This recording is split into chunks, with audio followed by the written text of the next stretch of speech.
I moved to Noosa about 12 years ago, as Lynn said, 2013, and we immediately joined two organisations. We joined Slow Food Noosa and Noosa Parks Association.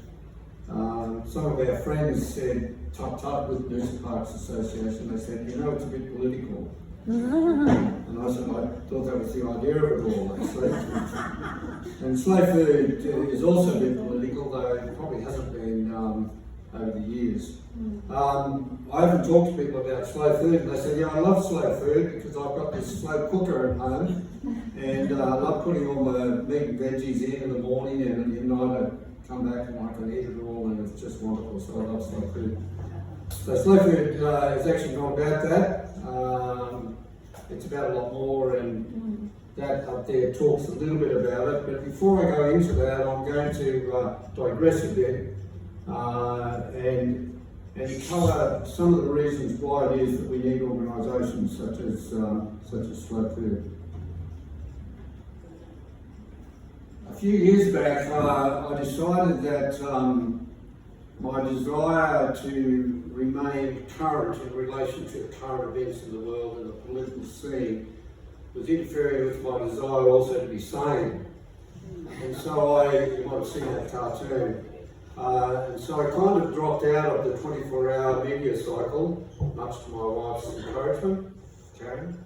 And I started to do other things. And one of the things I did is I started to read books about farming. And the first one I picked up was this one here called The Shepherd's Life by James Bribacks, who's a sheep farmer in the Lakes District in the UK.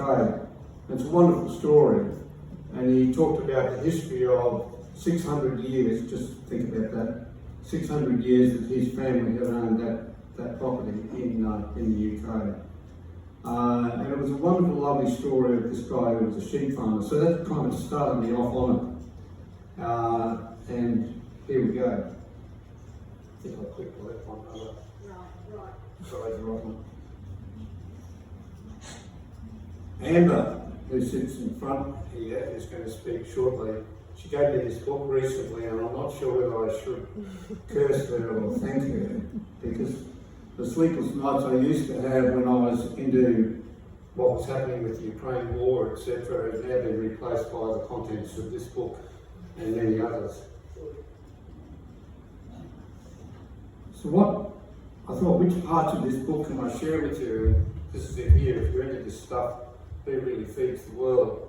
It's a lovely book. But furthest, the primary purpose is to provide nourishment and health. Is today the single biggest health problem in the world.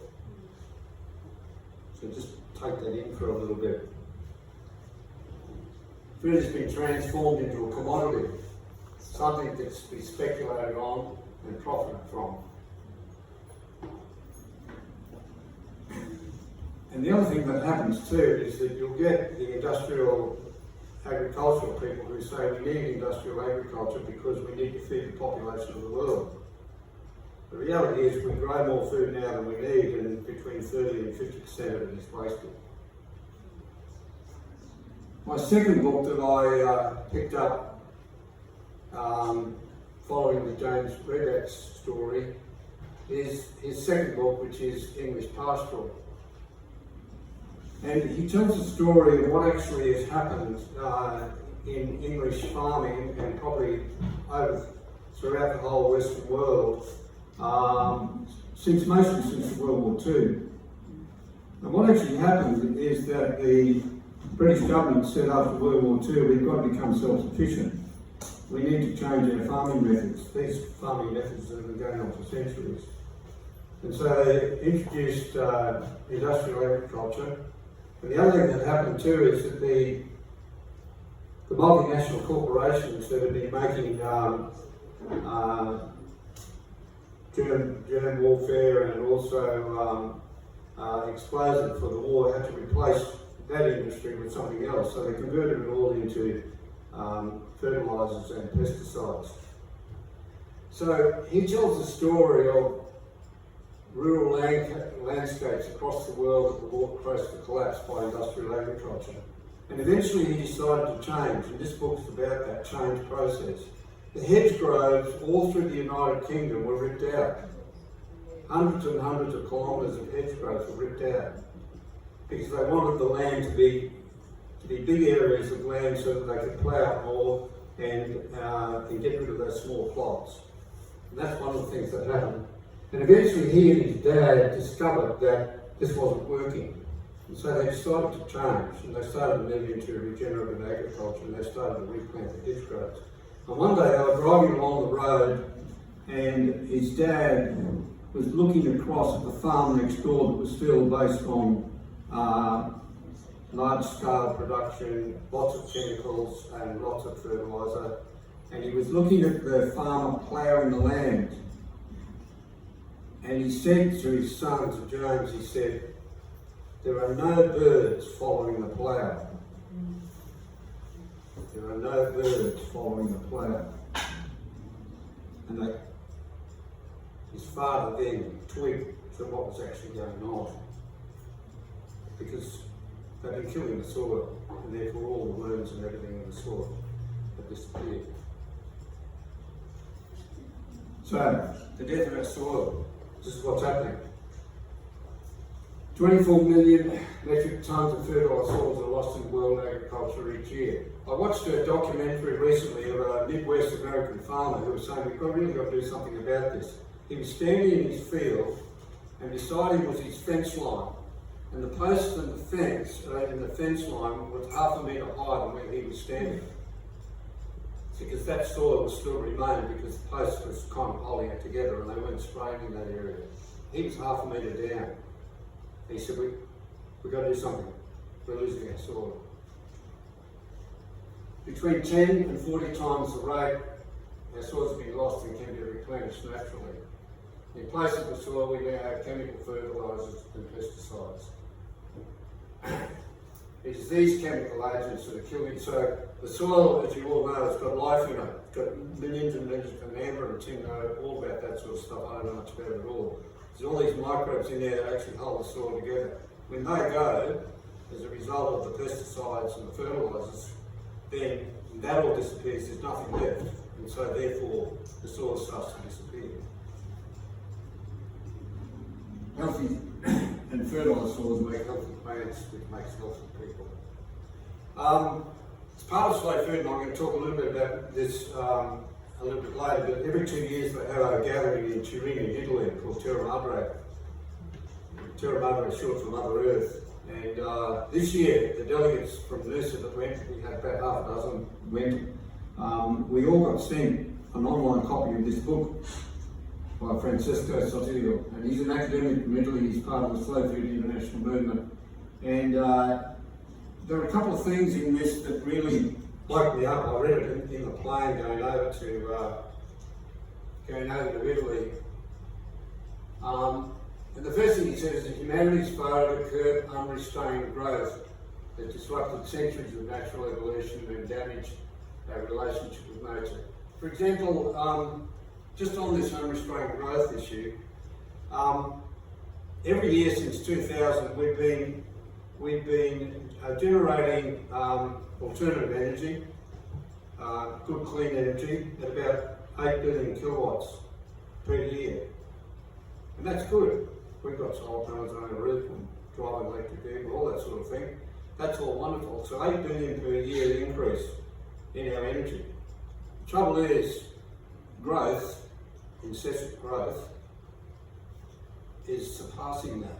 So we won't catch up. So that's the reason why we've got to, and that's another story altogether that I can't really get into at this point. Okay.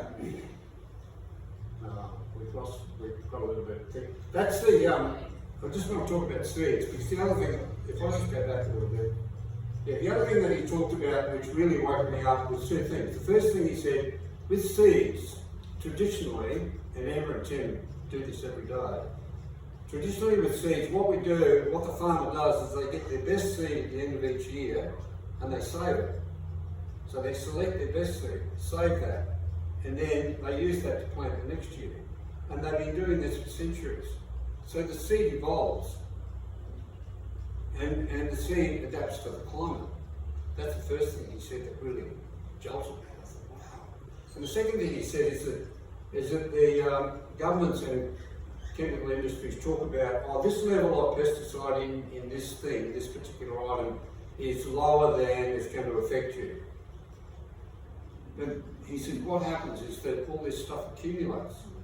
And it's not just one product, it's all the products that are going into our food that accumulates within our system. So they're the two things he said that really jolted me. Anyway, seeds. I'll move on to the next one. This is the seed bank in Svalbard. Svalbard, if you don't know where Svalbard is, it's if you get to the top of Norway and you head northwest to the North Pole, in between is a small dot, and it's Svalbard. And Karen and I were there last year, and I took this photograph, and that's a seed bank that's in Svalbard. And it's the world collection of seeds, hidden underground and kept hopefully safe.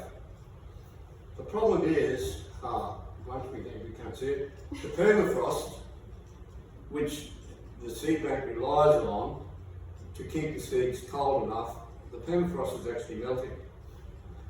And so they've got a bit of a problem with it. The second thing, you also won't be able to see it, and I've only read one person's opinion on this, is that if you leave the seeds in that bank for 20, 30, 40, 50 years, what has happened to the evolution of the seeds with the climate? Does that make sense to you? Yes. You know what I mean? What the farmer does is that every year the seeds adapt to the climate, but unless they change those seeds over, you know what's going to happen to them. There's no genetically modified seeds in that Gulf Norwegian government won't let them, thankfully. Okay, let's talk a little bit about GMOs, which I really don't know anything about. And I know Amber and Tim, probably know a fair bit about it, but I've just picked up a few things. So this is the seed as the first link in the food chain and the repository for life's future evolution. That's what the farmers do. What's happened is that seeds have been privatised. And it's destroyed the diversity and denied farmers innovation and breeding rights. GMOs, gene splicing and recombinant DNA, which I don't understand, but that's what they do. So a company can get a seed and can inject something into it and create a seed, which is they call their seed, and they then take a patent out on it. And that seed belongs to them. So they're patented by large seed companies, and farmers can be sued if they're found to be exchanging, selling seeds that may be contaminated. So you can have a farm like Tim and Amber's, and next door you can have another farm that's got GM seeds in it, and some of those seeds come over into Tim and Amber's farm and get contaminated, and then if that farmer uses those seeds and packs them up and sells them, they can actually be sued by the seed company, and successfully done, because the seed companies own the seeds.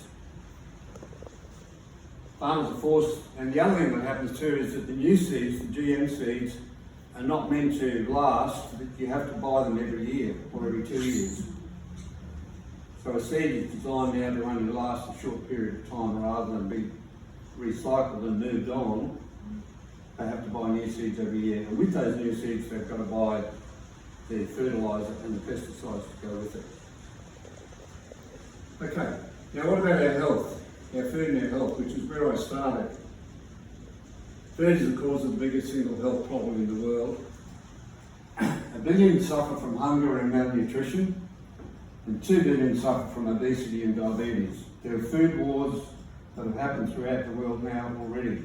People fighting over food. The pink test, I'm going to divert a bit, I love cricket and I love watching cricket, and if you follow the last series between Australia and India, you would have come across the pink test, which was a test in Sydney, which was the last one. It's called the pink test because Glenn McGrath's wife died of breast cancer in 2008, and they started the McGrath Foundation, and the pink test is to raise funds to provide nurses for breast cancer sufferers. And this year they raised $8 million because they're going to expand the nurses to beyond breast cancer to cover all cancers. The $8 million is about the equivalent that Kentucky Fried Chicken pays Cricket Australia for the rights to be their main sponsor. It's not fried chicken, it's KFC now, so I can't say fried. So I started to have a look at this, and I thought, you know, what's going on? What's going on in relation to our health, and particularly in relation to cancer? There's probably no one in this room that either hasn't personally been affected by it, or has a family friend, or a neighbour or somebody that doesn't have it. In Noosa now, we've just got 2 new buildings, and they're both cancer treatment centres, which is wonderful, but we need to sort of go from the bottom of the cliff or the downstream. We need to go upstream and find out what's going on. So I did a bit of research, and you get that 93% increase in cancer diagnosis in Australia. In Punjab in India, they have a cancer train. They call it the cancer train. Every day it leaves the Punjab and goes to another location for cancer treatment. And there's 700,000 die in India of cancer. The World Health Organization says 222,000 people die each year worldwide because of pesticide poisoning. Now, if we talk about increasing cancer, although I don't know, but there's a whole range of reasons why it is, why it's happening. People talk about aging population, people talk about eating the wrong food, obviously, alcohol intake. There's a whole range of reasons why it's happening, but it is happening, and the WHO gives those numbers for pesticide poisoning. Now, I want to talk very briefly about the most famous one that we know of, and that's glyphosate. pH, according to Karen, is pronounced F, so it's glyphosate. I think that's correct. It's the most common one, where we find it in Roundup, and it's everywhere. Now, the APVMA, which is the authority on this, says that it poses no unacceptable risk to human health and the environment. The APVMA stands for the Australian Pesticide and Veterinary Medicine Authority. Now, why they've got the veterinary medicine and the pesticide authority under one roof, I don't know, but anyway, it's a government organisation.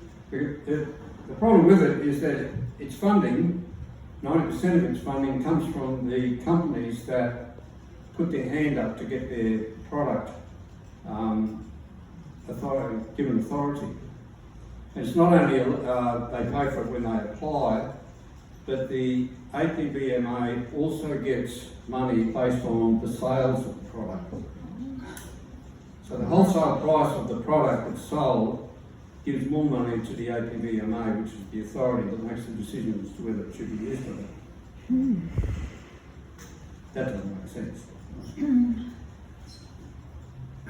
Now, on the other hand, you get the APVMA saying it's safe. On the other hand, you get it's suspected of causing genetic damage, toxic to fish, birds, insects, soil, organisms that maintain ecological balance. Now, Bayer, that owns Monsanto, that owns the rights for glyphosate, they've got a $16 billion, not million, billion dollar budget to fight court cases and pay compensation. And there are about 1,000 court cases going on around the world at this point in time. Last week, you know what happens when you start to investigate something, the algorithms start playing funny things and you keep getting all these articles on stuff. I'm getting articles on this all the time. There are 2 court cases, one in the US, one in Thailand, where Bayer lost last week.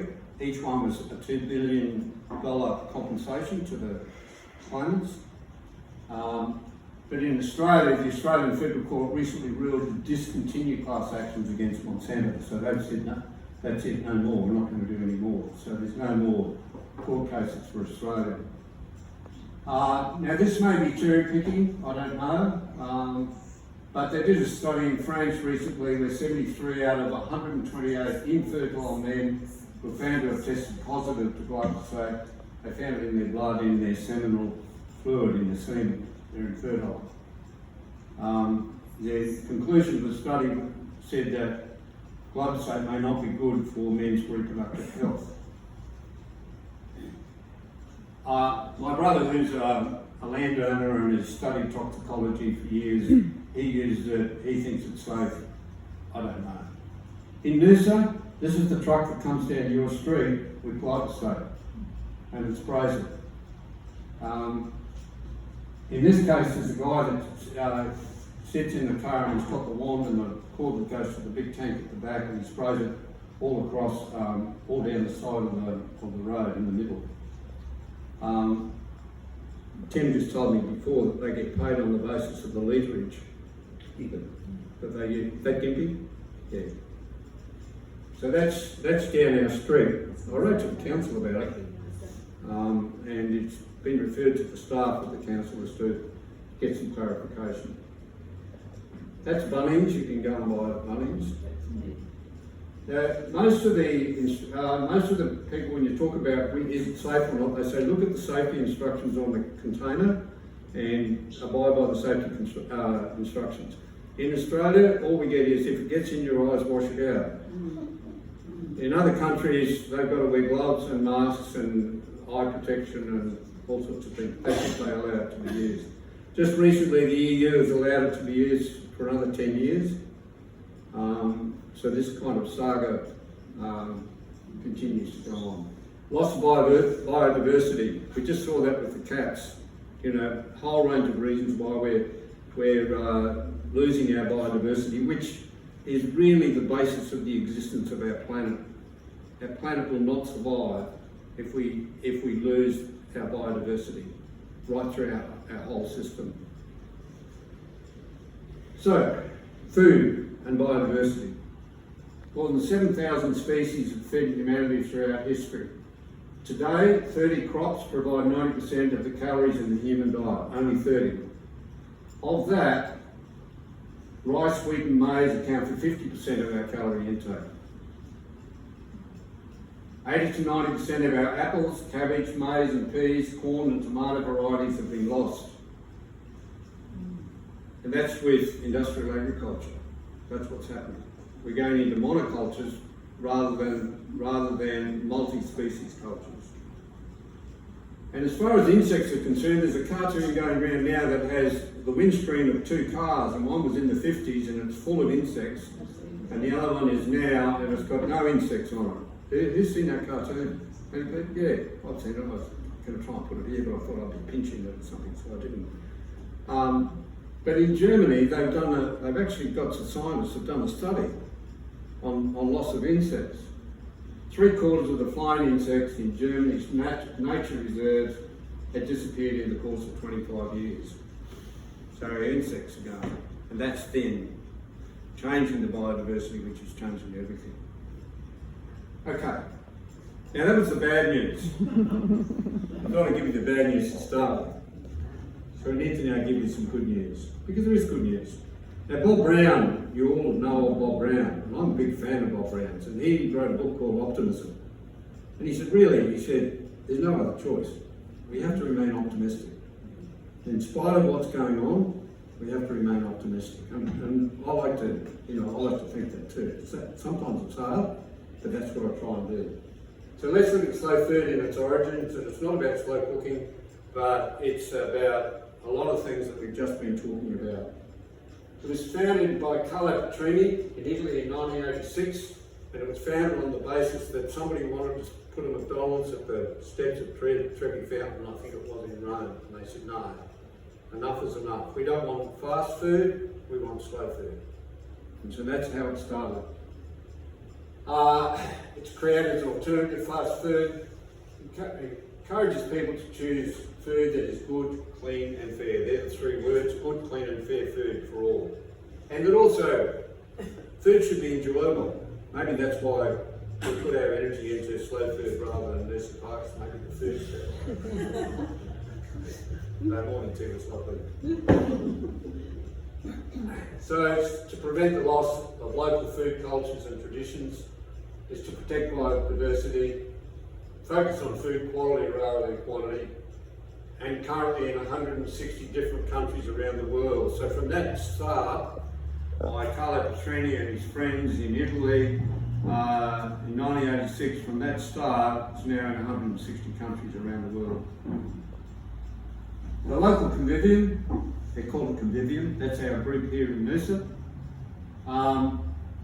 We've got over 200 members. The numbers fluctuate. Over COVID, it's kind of dropped off a bit because we couldn't do anything. It's been in existence there's a debate about this. I'm saying more than 20 years to be safe, and I think it's 26 years or something. Yeah, maybe that far. Yeah, 26 years. It's a voluntary organisation, committee consisting of farmers, food artisans, chefs, academics and the general public. We've got three of our committee here today. Anne, can you just wait? Anne's our new president.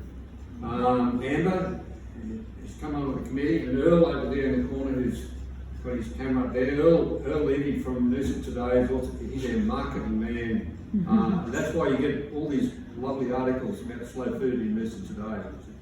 He's the culprit. So good to have you on board. We do fundraising events to raise money for lots of different things, which I'll talk briefly about. And it's about the pleasure of good food, commitment to supporting growers, food artisans, community and environment. So over the years we've tried to link producers with restaurants, with food artisans and with the public.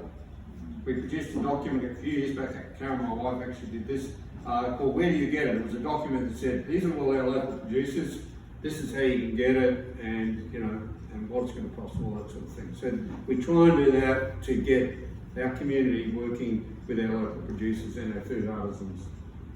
Terra Madre, now I mentioned that before, it means Mother Earth, and it occurs every 2 years in Italy. It's just a wonderful experience. Karen and I have been 4 times, the last 4. Good excuse to go back to Italy. It's a network of food communities from around the world. A gathering of member countries in Turin, Italy every 2 years. Dedicated to food politics, big into that. Sustainable agriculture and the environment. Now, our first one was 2016. It was held outdoors, just to give you a bit of a taste. And apart from a whole lot of lectures and interesting events, there were 6.5 kilometres of food stalls. Just contemplate that. Foods from all over the world, particularly from Italy, but 6.5 kilometres, all through the city, all through the parks. It was just wonderful. And that was our first one that kind of blew me away. And we've been going ever since, as you can understand. So we fund delegates to go there every 2 years. So we have events which we try and make a little bit of money on, and then we send delegates off every 2 years, and last September was the last one. Next one is coming up next year. Now, that is a photograph of a young lady because they have an international section and an Italian section. And she's a young lady in the stall last year in September. And I went up and had a chat to her, and I said, "Where are you from?" She said, "We're from the Ukraine." And I said, "Do you live there now?" She said, "Yeah, I live there now." And I sort of had tears in my eyes. I took a photo, but I was crying because here's this beautiful young lady and her helpers. And they were there from Ukraine. And Iran was there, and Saudi Arabia was there, and Japan was there, and the Philippines were there. And just like 130 countries all come together. And you know what, the other thing that was so exciting, why I'm so optimistic, is the majority of people were young people. These young people are so enthusiastic about what it is that they do. Snow of approval. In 2016, Karen and I sat down with Jason Lewis and his wife Kim and said, how can we give recognition to our farmers and our artisans and our restaurants that are trying to do the right thing by providing good, clean and fair food, so that the residents of Noosa can go along confident that what they're getting is local food and that it's good, clean and fair. So we started a thing called the Snow of Approval. We didn't invent it, but we started it in Australia. And so now Noosa has the Snow of Approval. If you see somebody that's got a sign like that, that's got 22 on it. Last Monday night we just had the event for this year, for 2025, and people got their awards. So that's kind of an indication that you can maybe trust this place as far as things. Now this is another really, really exciting thing. This is why I'm also optimistic. Di Seals is one of our committee members. She teaches at Sunshine Beach School.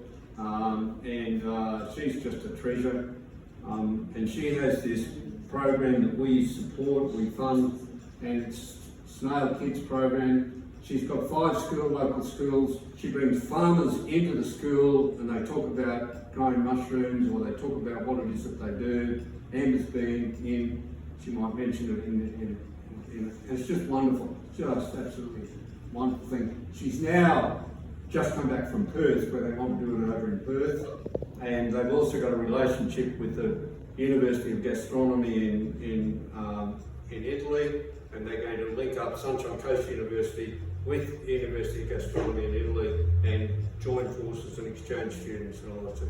Just fantastic. Kids are learning to grow their own food as well as know where their food comes from. Education experience is actually on the curriculum now. It's been written into the curriculum of the Sunshine Beach School as part of the curriculum that the kids have this experience. And there they are, you can't show their faces. They're the little kids that are at Sunshine Beach School. Bob over here, you're heavily into it, aren't you? He's the main man, by the way, just wave your hand about, you know. He's the main man at Sunshine Beach School that does all this stuff. Fantastic. Now, we also have, Slow Food has, in conjunction with a foundation, we have some regenerative farming grants. Regenerative farming is the thing that Anne is going to talk about. And we have these grants, and each year we have the option for people to plant trees. And last year was 100 trees, 10 lots of recipients. That's Bunya Grove, one of our wonderful farmers in this region. And they're planting their trees. Tim and Amber planted some trees, and Slow Food Noosa does that in conjunction with Noosa District Land Care. Now, Slow Farms is a new item. It's just introduced at the last Terra Madre, and it's wanting farmers to put their hand up and saying, I'm following, you know, all the good guidelines. So they've got very strict guidelines, no pesticides, no chemicals. And at this point, from September last year to now, they've got about 60 farms in 32 different countries that have put their hand up and said, we want to be part of this. It's a kind of a recognition thing again, a bit like snow of approval, but a bit more strict guidelines. And it's to promote regenerative practices, etc. Agroecology, Anna's probably going to explain all that, but that's really the direction we've really got to go in. I won't read through that, but it's about going back to, it's really going back to what traditional farming was and what it's always been. You know, people talk about, oh, I'm a traditional farmer. Some of the people who talk about that now saying, I'm traditional because I use chemicals.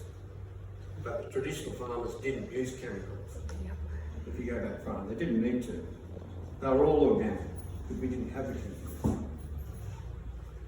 Now, and just to finish, hopefully on a right note, Woody Tatch, I met him at Terra Madre in Turin a couple of years back. He has slow money. He and his organisation, they're based in the US, he and his organisation have set aside $100 million. They've got $100 million, and they're funding 1,000 different organic farms and shops and restaurants, and they're funding them, and they're giving them loans mostly at no interest.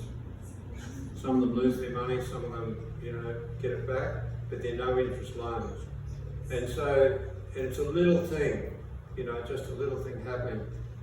After the recent presidential election in the US, he wrote this, which I won't read, but basically his message is, we've got to just keep it local. All we can control, we can't control the two-party politics up here, but all we can do is we can just do what we can do on a local basis. Concentrate on that. And that's what we try to do in Slow Food Noosa. And she's going to